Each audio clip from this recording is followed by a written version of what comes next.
Ray Catterley here with Allen Dyer and his project in Texas, right between Medina and Utopia. And if you look on the map, you can kind of guess, but you will never find this place. So Allen, this project is fantastic. We came up here and saw the site way back when, and I've been excited to come back out and see us. Walk us through some of the details on here, but let's start over here at the outdoor shower. This is a neat repurpose of this old cistern on there. Okay. Tell us about this. So I knew I needed an outdoor shower, and I wasn't really sure how to go about it, and I wanted it to be circular, and I just couldn't figure it out. And so I had this old cistern that I was going to use as a smokehouse, and then one day it just came to mind that maybe I could cut it down. And my wife is 5'2", and she has to be able to see, so I cut it down to the height, and it turned out that the brakes on this was exactly the height I needed, and so I was able to cut it and turn it into a enclosure for the shower, and then yet you're still able to see, but you have some protection from from people watching you if there's anybody up here. And eventually, this will be, the shower up here and coming down on you. And the view is, during the winter time you see a little bit more, but the summertime is still just as pretty. So you've got the views, you're repurposing the old cistern. One of the things that you're wanting to do is just kind of show and provide example of what things can be done. And then you've got a couple of things that are repurposed. You can see them really good from out here. Tell us about these windows. The windows have gone through several different transformations. I picked these windows up from a friend who got them when the house was being torn down in Hyde Park in Austin. And I've had these windows for maybe 15 or 20 years sitting in the back.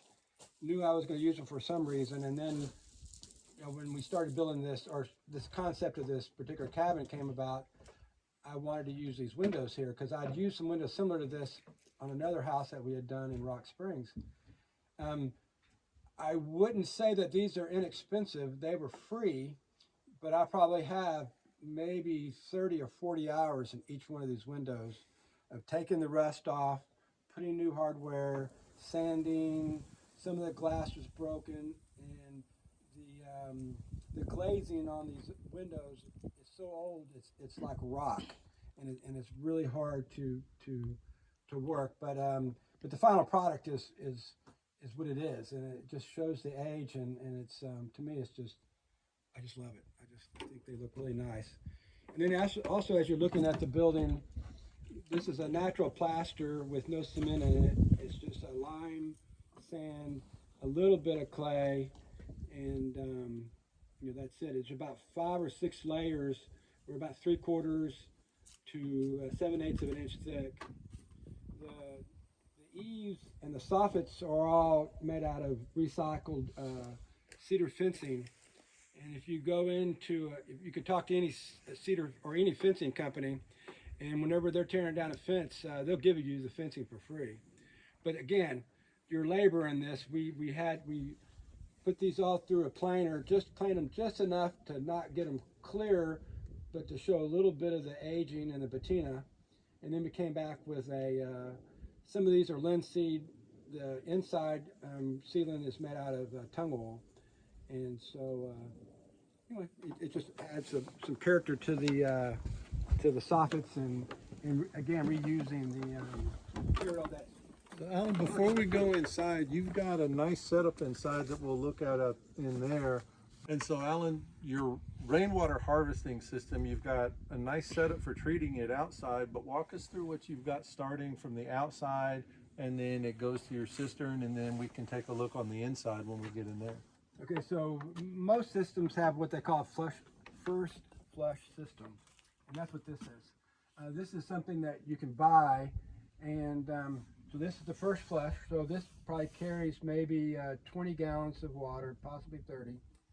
And at the bottom, I have it currently not collecting water, but there's a ball that's inside. And as it fills up with water, the first water, all the dust, bird poop, or whatever might be on your roof. It washes the roof that off. rinses the roof off or washes it off. Then the ball comes up here to the top, and it separates to a certain degree this bad water with the new rainwater. So then once the ball comes up to here, the rainwater goes. It doesn't create any turbidity or turbulence here. It just keeps going, goes down, and then it runs over to the 2,500 gallon water tank over there. This is about a 500 square foot roof, and I think it does about 300 gallons for every inch of rain collection, because the standard rule is 1,000 square feet is 600 gallons per inch. Yeah, and so like if you're calculating how many people will be occupying, what type of use, you can go how many square feet of surface area you need based on your rainfall in that area, how much storage you'll need, and then it's just a simple math equation. And then I know a lot of folks are going to that over a well, because here there's a lot of demand on our aquifers and our water reserves.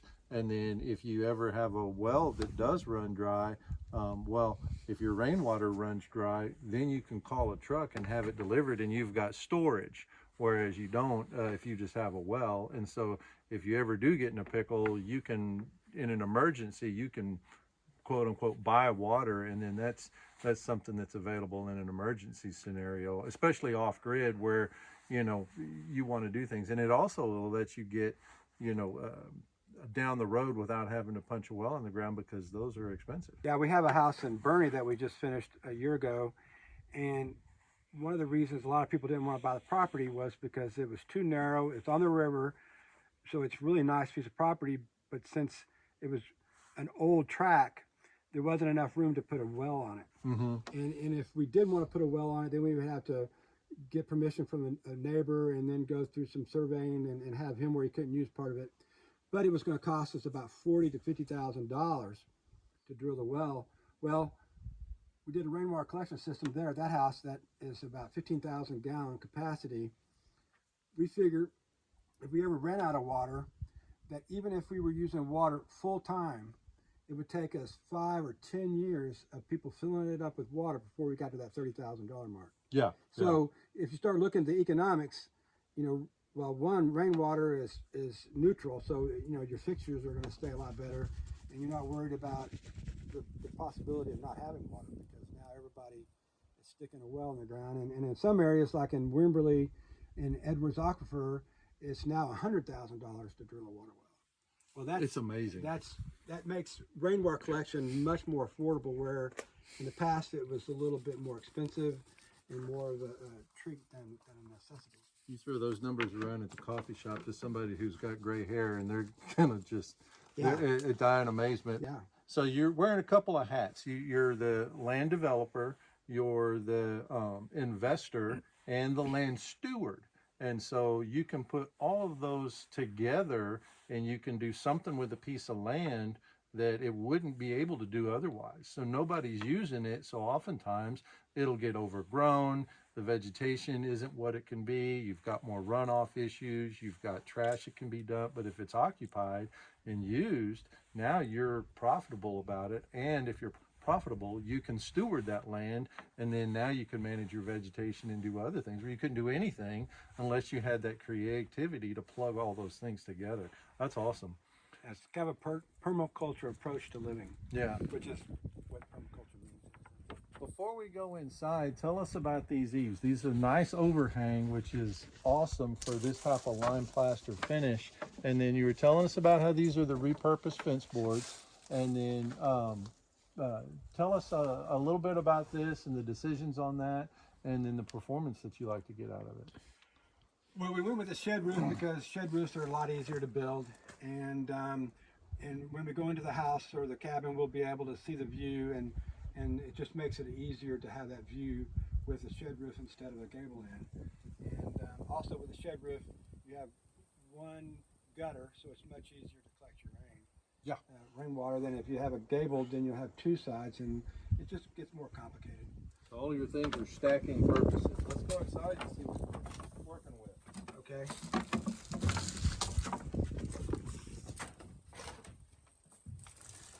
So we came in through the back of the house and you were telling us about how you stair step this down. So we've got to step down. Talk about the purpose of that, because I think the layout is so pleasing and functional, and having the two different layers, it feels more spacious even in a smaller area because things are separated without being separated. Correct. So if we would have went with a one level floor, the front end would be, you know, they're 2 feet higher up in the air. So that makes it more complicated. And then the other thing is the reason we wanted it to be stair step down was when you're up here on the upper level, whenever we have a bed in here, you'd be able to look over the couch and through the doors here to the view.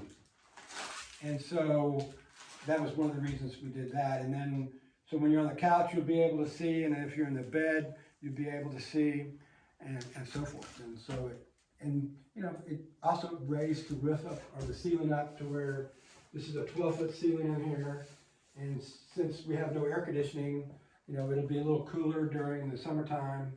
The walls are 8 inches thick with hempcrete. And the interior walls are done with a clay that we salvaged off the property. And this is the natural color of our clay, which is interesting because the clay itself, when you look at it, is red. And then when you mix it with water and flour and cactus juice, it turns into this brown color, which is interesting. We'll let you tell us about that in a second, but you know, you incorporated a lot of things, and then I know you like the high ceilings, and then starting with the low entry on the back and then having the shed roof come this way. Well, now you've got a lot of height, but it's not an odd design element, and then it's kind of almost like a movie projector framing up the view that you've got out front, which is phenomenal. So this is the indoor portion of the off-grid rainwater harvesting system. So walk us through a little bit about this, because again, I know you're wanting to exemplify what needs to be done. So a lot of folks, it's a very romantic idea. Everybody, if I had a nickel for everybody who said they want an off-grid cabin, well, this is what it actually takes. Walk us through the water system from the cistern out to here. So from the cistern, well, we have an underground pipe that comes up underneath the building. And right here, you see my 2-stage filter system with a 12-volt pump on top because of the solar panel. And then we're going to add a UV light.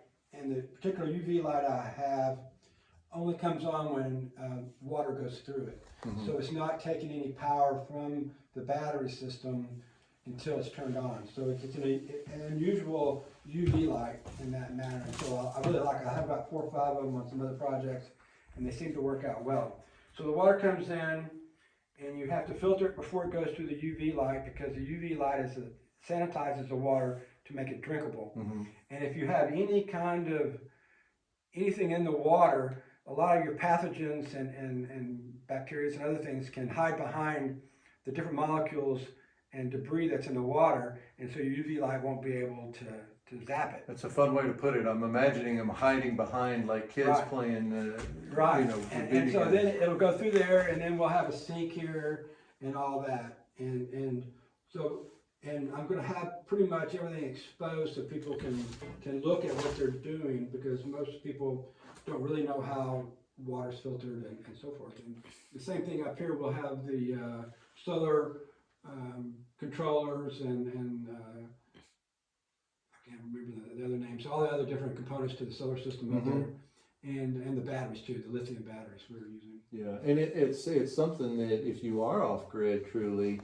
and you are going on solar or some alternative energy source to where you really want to conserve your energy, you really want to conserve your water, you can't just have the water heater on all the time. So what's your power source for I know you've got this on-demand water heater out here. Is that electric or? It's battery. It's battery? Yeah, just 2D batteries, and they last probably about a month or two under normal use, like everyday use. And it lights those little things that click that you hear on your stove, and it's propane. Okay. Based. And so it'll only come on when the water turns on, And this has a super low flow, so it can go as little as 1 gallon a minute. And also the PSI only needs about 15 to 20 PSI to activate the valve to turn on the power or turn on the gas. Yeah, so you're using propane in the bottled gas, and then the electric igniter and all of that, and then that's something that's a maintenance checklist for all your things. You know, off grid is like going, you know, like a pilot flying a plane. You got a checklist of things that you need to maintain, and then so this will be on display for people. And I love the purpose that you're putting behind all this to educate as well as. And also, you know, when you're looking at the solar system, you know, that has LED readout, so it tells you where your battery is, and how it's how much power is being absorbed by the solar panels. So it's kind of nice looking at it because yeah, you know, it's cool. interesting. It's you know, a cool thing. It's great for an engineer. You know, your average person probably is not going to be all that interested in it, but I like to show it off because to me it's fascinating. Well, and then having it be like an aesthetic, so to speak, because I've seen the wall that we're describing here take up an entire room in a house, and then that's where all the cobwebs are and stuff like that. But bringing it out, the functional use of space is just amazing because you've got this big old beautiful wall. You just mount all this stuff to do it neat, make it look neat. And then now you've got a cool aesthetic to it. And plus it's something to where you'll see it all the time, to where if you're fixing dinner, you'll see, oh, I'm low on this, or that needs to be, have something done to it. Yeah. And it's similar to an RV. I mean, it's all compact and it's not a very big space. But, yeah, I think there's plenty of space. I thought you were being smart with me when I asked what your recipe was for this, because the color and the texture are beautiful. This aesthetic is to be envied. And then there are designers that are going to come here and ask how to duplicate this. But this is a clay finish. There's some sand in there. And when I asked you about your recipe, you took us to the kitchen. Tell us about that and how you put all that together on the skid steer. Well, about 20 years ago, Nancy and I were doing a house and we wanted a clay plaster over sheetrock. And American Clay, which is a brand name here in the United States that makes a clay finish that you can put on different walls, different finishes and stuff, and it was just too expensive for us. And so we just researched on how could we make our own.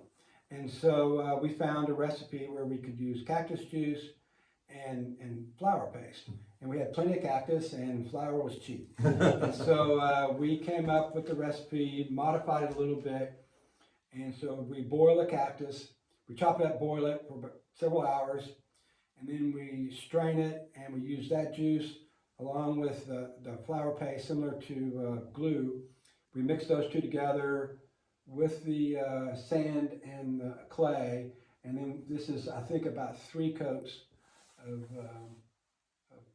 clay finish. And this is clay from the property. Correct. And then the color is, there's no pigment in this. Not in this. So it's similar to stucco. So our first coat is your scratch coat. So we used pretty much unscreened concrete sand. And then the second coat, we screened the sand, and I can't remember what screen we used. And then the third coat, we used a masonry sand, which is already screened and much finer, and it was just a regular pink, not the white. And then we mixed it together, and then this is what we came in with. And we didn't burnish it or anything. And so, and how you can, for us, how we can tell that it's a good finish is when you rub your hand on it and it doesn't flake off or yeah. You can feel a hint of the aggregate, but it doesn't, come down on the floor. Now, what was the float finish on this? A wood float or a sponge float? No, we used a shiny, we used Lexan for the final coat. But the first coat, we did use a wood trowel, and then I can't remember the second one, just a regular trowel, and then we used these plastic trowels our Lexan trowels for the finish coat. And this is what we used on the. Gotcha. This got a little bit of a bend to it, so it's not, and then it doesn't quite bring out the draw like a steel trowel will. Correct. And we used these when we were doing the stuff on sheetrock, because that finish on a sheetrock wall is only the thickness of a credit card. Mm-hmm. And so you're using, super thin sand and everything else to get it to stick. But when you finish it, you can even make it a porcelain finish where it's almost like glass. Yeah. And I'm not a plaster person, but I've learned how to do it. Yeah. You can pick it up if you start in the closets first, and then and then do this where people are going to look at it. But the aesthetic is to be envied, and then now this is something where you have the hempcrete as far as the insulation, and so one of the important characteristics of clay and the benefits is this doesn't have any shrink wrap on the house. I mean, not shrink wrap, but the house wrap. There's no tie back. It's vapor open, so that everybody says it will breathe. Vapor open is the technical phrase on it, but then this clay will allow the migration of moisture, and that augments the performance on the heating and cooling as well as the comfort in here. And so we can see how thick this is. I see you've got a truth window over here on the hempcrete, and so you can see the hempcrete and a little bit about how thick this is. When things go on, and this is just a really nice aesthetic to where you can see the components to it, the performance of those components, and then how everything ties together. This is going to be a great educational tool and one of the coolest guest houses all around. Let's go look at the view.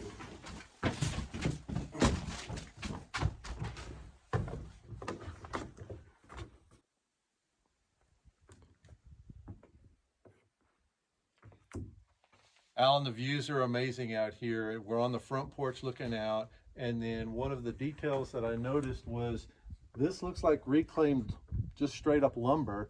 Tell us about how you put this together and then how you treat that to perform on an exterior application. Well, this is mostly just leftover wood that we had, and we just wanted to fill it in. And a lot of people don't like to have all these different joints and stuff, but we try to do some tricky stuff. Love this detail up here. Just to make it look different. So this is, wood from one job site. This is from another job site, and so forth. And we just wanted to, just to show how you don't have to. Everything has to be exactly the same, and so forth. And on this particular finish, I think we might have used linseed oil, but it could be a defense oil, which is a mixture of 3 different oils. Natural oils, and I think that's pine oil, tung oil, and I can't really remember the other one.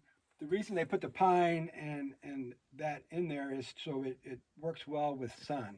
Because the sun will degrade a lot of the tung oil, and it just doesn't work as well on the outside, is it? Yeah, I remember way back when we had 4-H projects and they, with raising animals, and my dad was making some panels.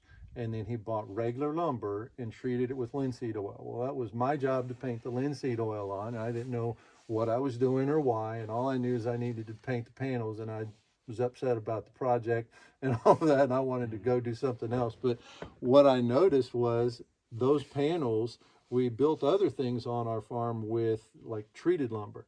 You go to the lumber yard and you buy the treated lumber, and those regular, just straight up lumber pieces painted with that linseed oil long outperformed treated lumber. And then that, it made sense to me 20 years later, but parents always get wiser the older you get. Yeah. And so the linseed oil is and other oils like that are a natural way to get that performance out of it without having to, hey, what chemical do we incorporate with this?